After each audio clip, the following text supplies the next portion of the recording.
Hello everyone, मैं Bhagirath Singh easy step classes में आपका स्वागत करता हूं। प्रोग्रामिंग लैंग्वेज सीखने की जब बात आती है तो कुछ प्रॉब्लम फेस करनी पड़ती है कि सर हमसे लॉजिक नहीं लग पाते, सर हमें फंक्शन डिफाइन करने में परेशानी आती है। तो इजी स्टेप से प्रोग्रामिंग कैसे की जाती है, किस तरह से लॉजिक लगाए जाते हैं, मैं आपको इस वीडियो सीरीज़ में बताऊँगा। तो आइए स्टार्ट करते हैं स्टार्टिंग से। आज का लेसन बिगनर्स के लिए जो कि प्रोग्रामिंग लैंग्वेज पहली बार सीखना स्टार्ट कर रहे हैं। आज के इस लेसन के पार्ट 1 में हम सीखेंगे कि लैंग्वेज क्या होती है, कंप्यूटर की लैंग्वेज को किस तरह से क्लासिफाइड किया गया है, कंप्यूटर का प्रोग्राम क्या होता है और जो प्रोग्राम हम बनाते हैं उसको डिजाइन करने की क्या टेक्निक्स होती है, एल्गोरिथम स्यूडो कोड्स क्या होते हैं, फ्लो चार्ट क्या होते हैं और कोडिंग क्या होती है।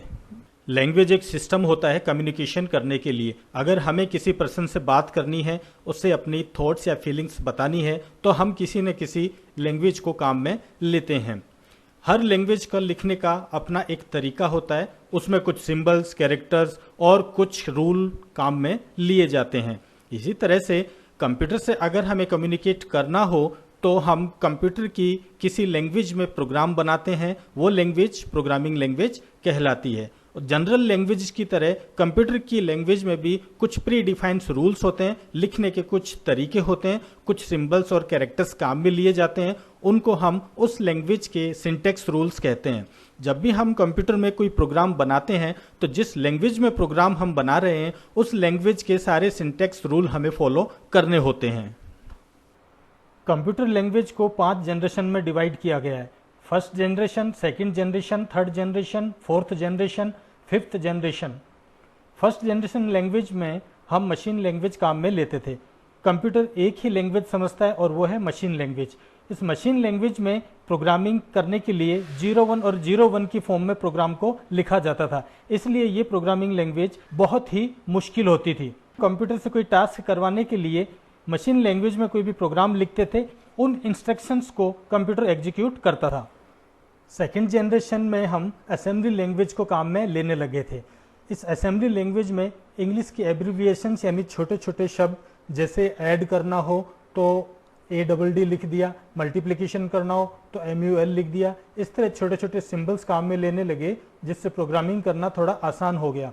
लेकिन प्रॉब्लम ये थी कि कंप्यूटर एक मशीन है और वो मशीन लैंग्वेज ही समझता है, तो इसलिए हमने यहाँ पर एक ट्रांसलेटर काम में लिया जिसका नाम है असेंबलर। ये ट्रांसलेटर असेंबली लैंग्वेज की जो भी प्रोग्राम हम लिखते हैं उनको मशीन में कन्वर्ट कर देता था और तब वो कंप्यूटर उन इंस्ट्रक्शंस को एग्जीक्यूट करता था। थर्ड जनरेशन लैंग्वेजेस में हाई लेवल लैंग्वेजेस जैसे कि कोबल, पास्कल, ये हम काम में लेने लगे। ये असेंबली लैंग्वेज से आसान थी लिखने में और इसमें और कई सारे नए फीचर्स भी मिले थे। इसमें भी हम एक ट्रांसलेटर काम में लेते हैं जिसका नाम है कंपाइलर। ये कंपाइलर हाई लेवल लैंग्वेज के इंस्ट्रक्शंस को मशीन लैंग्वेज में कन्वर्ट कर देता था, जिससे कंप्यूटर उसको एग्जीक्यूट कर देता था। फोर्थ जनरेशन लैंग्वेज को हम नॉन प्रोसीजरल लैंग्वेजेस भी कहते हैं। ये लैंग्वेज डेटाबेस को मैनेज करने के लिए काम में ली जाती थी। फिफ्थ जनरेशन लैंग्वेज को हम नेचुरल लैंग्वेजेस भी कहते हैं, जिसमें कि कंप्यूटर को आर्टिफिशियली इंटेलिजेंट और स्मार्ट बनाने की कोशिश की जा रही है। कंप्यूटर से कोई भी टास्क करवाने के लिए हमें कंप्यूटर की किसी लैंग्वेज में इंस्ट्रक्शंस लिखने होते हैं। ये सेट ऑफ इंस्ट्रक्शंस प्रोग्राम कहलाते हैं और इन इंस्ट्रक्शन को कंप्यूटर एग्जीक्यूट करता है। ये इंस्ट्रक्शंस कंप्यूटर की किसी भी लैंग्वेज में बने हुए होते हैं और इन इंस्ट्रक्शंस को लिखने वाला प्रोग्रामर कहलाता है। किसी भी प्रोग्रामिंग में डेटा सबसे इम्पोर्टेंट पार्ट होता है और ये सेट ऑफ डेटा को काम में लेने के लिए हम इंस्ट्रक्शंस लिखते हैं। ये सेट ऑफ इंस्ट्रक्शन प्रोग्राम कहलाता है और सेट ऑफ प्रोग्राम सॉफ्टवेयर कहलाता है। अब हम देखते हैं कि प्रोग्राम डिजाइनिंग टेक्निक्स क्या होती है, क्या क्या हमें स्टेप्स को फॉलो करना होता है। सबसे पहला स्टेप है एनालिसिस, सेकंड है एल्गोरिथम, उसके बाद हम फ्लो चार्ट बनाते हैं, फिर हम कोडिंग करते हैं, फिर टेस्टिंग और टेस्टिंग के बाद करेक्शन और मॉडिफिकेशन करते हैं जब तक कि हमारा प्रोग्राम ओके ना हो जाए। इन प्रोग्राम डिजाइनिंग टेक्निक्स के सारे स्टेप्स को हम एक एग्जाम्पल की हेल्प से समझते हैं। मान लेते हैं हमें एक प्रोग्राम बनाने को मिला, find the area of a rectangle whose length is 15 and width is 6 centimetre. तो फर्स्ट स्टेप्स एनालिसिस में हम कोशिश करते हैं समझने की कि प्रॉब्लम क्या है, हम उसको कैसे सॉल्व कर सकते हैं। तो रेक्टेंगल के बारे में हम जानते हैं कि जिसकी आमने सामने की साइड्स बराबर होती है वो रेक्टेंगल कहलाता है। यहाँ इसकी लेंथ दी है, विड्थ दी हुई है और फॉर्मूला हमें मालूम है। सेकंड स्टेप आता है algorithm. Algorithm step by step problem solving procedure कहलाता है, यानी कि हमें जो प्रॉब्लम मिली है उसको हम फाइनाइट नंबर ऑफ स्टेप्स में किस तरह से सॉल्व कर सकते हैं, यही एल्गोरिथम कहलाता है। तो अब इस प्रॉब्लम के लिए हम एल्गोरिथम डिजाइन करते हैं। एल्गोरिथम में सबसे पहले स्टेप हमने लिखा length equals to 15 and width equals to 6। Length और विड्थ यहाँ पर वेरिएबल है। सेकेंड स्टेप में हमने एरिया कैलकुलेट किया लेंथ और विड्थ को मल्टीप्लाई करके, एरिया भी यहाँ पर एक वेरिएबल है। थर्ड स्टेप में हमने इस एरिया में जो कि हमारा आंसर है उसको हमने मॉनिटर पर प्रिंट करा दिया।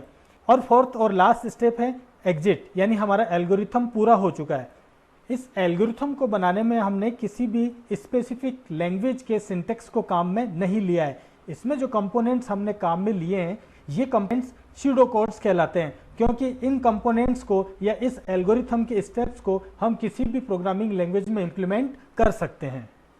नेक्स्ट स्टेप है फ्लो चार्ट।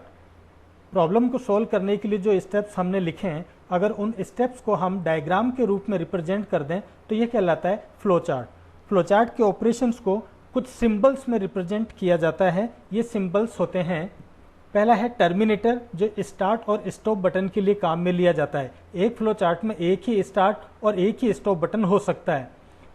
इनपुट आउटपुट के लिए पैरेललोग्राम को काम में लिया जाता है।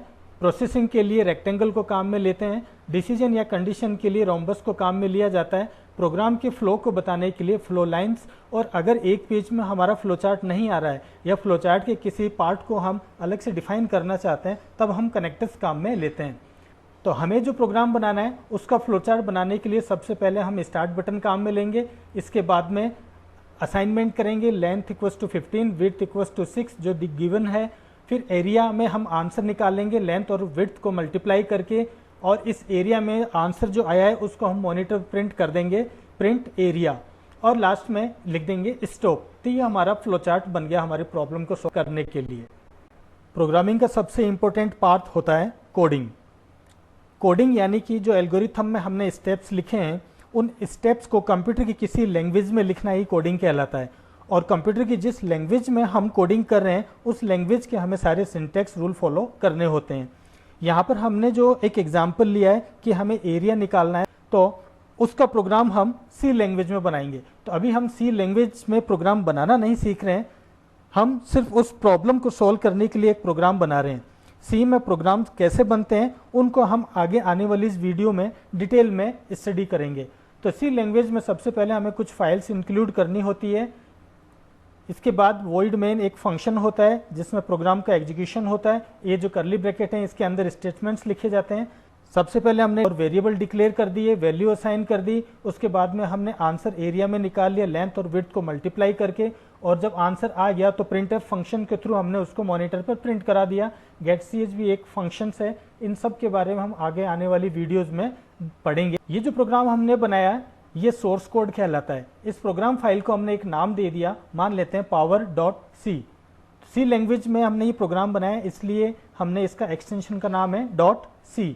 ये सोर्स कोड कहलाता है, और ये सोर्स कोड है, ये एग्जीक्यूट नहीं होता, यानी ये एग्जीक्यूटेबल कोड नहीं है। हमें सोर्स कोड को एग्जीक्यूटेबल कोड में कन्वर्ट करना होता है, तब हमारा प्रोग्राम रन होता है। नेक्स्ट इसकी स्टेप है टेस्टिंग। तो टेस्टिंग में हम अपने इस प्रोग्राम को रन करा के चेक करते हैं कि कहीं इसमें कोई एरर तो नहीं है, और जब हमारा प्रोग्राम एरर फ्री हो जाता है तब हम इसमें कोई करेक्शन या कुछ मॉडिफिकेशन करना हो तो वो कर लेते हैं, और वो करने के बाद में फाइनली हमारा एक सॉफ्टवेयर या हमारा एक प्रोग्राम रेडी हो जाता है। तो इस तरह से हम प्रोग्राम डिजाइनिंग टेक्निक्स के सारे स्टेप्स को फॉलो करते हुए हम प्रोग्राम बनाते हैं। आशा करता हूँ कि आपको आज का ये लेक्चर समझ में आया होगा। Thank you.